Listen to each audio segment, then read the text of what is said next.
لیگی رہنما حنیف عباسی نے علی امین گنڈاپور کی جانب سے اپنے بیان پر پیر پکڑ کر معافی مانگنے کا دعویٰ کیا ہے۔ کہا کہ گنڈاپور نے اپنے ساتھیوں کو بتایا کہ وہ سیکیورٹی میٹنگ میں تھے لیکن وہ رو رو کر معافی مانگ رہے تھے۔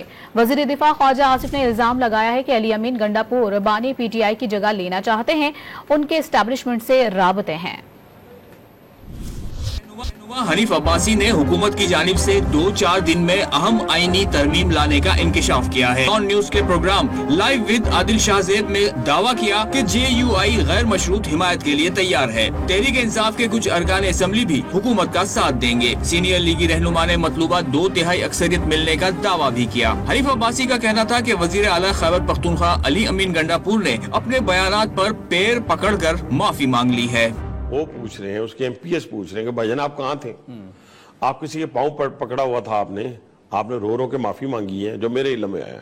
ٹھیک ہے جی، تو اب انہوں نے ان کو بتایا یہ ہے کہ میں ایک ہائی فائی سیکیورٹی میٹنگ میں تھا۔ ان سیکیورٹی میٹنگ میں نے تو اپنی پاکستان کی تاریخ میں پولیٹیشین کی رات 12 بجے کے بعد نہیں دیکھی۔ وہ کہہ رہے تھے سیکیورٹی میٹنگ میں تھے، لیکن آپ ہو سکتا ہے ادھر ہی ہوں، لیکن آپ کہہ رہے ہیں کہ ادھر اس نے معافی مانگی ہے۔ معافی مانگی ہے رو کے پاؤں پکڑ کے۔ وزیر دفاع خواجہ آصف نے دعویٰ کیا کہ علی امین گنڈاپور بانی پی ٹی آئی کی جگہ لینا چاہتے ہیں، ان کے اسٹیبلشمنٹ سے رابطے ہیں، مگر بانی پی ٹی آئی سمجھتے ہیں کہ یہ رابطے ان کے کام آئیں گے، یہ سب ایک دوسرے کو استعمال کر رہے ہیں۔ وزیر دفاع کے مطابق پی ٹی آئی کی قیادت خصوصاً خیبر پختونخوا کے رہنما نہیں چاہتے کہ بانی پی ٹی آئی جیل سے باہر آئیں۔ گنڈاپور 4 دیواری میں الگ زبان استعمال کرتے ہیں اور اسٹیج پر آ کر مولا جٹ بن جاتے ہیں۔ شہباز شریف سے ملاقات میں تو وہ پوری شوگر مل بنے ہوئے تھے۔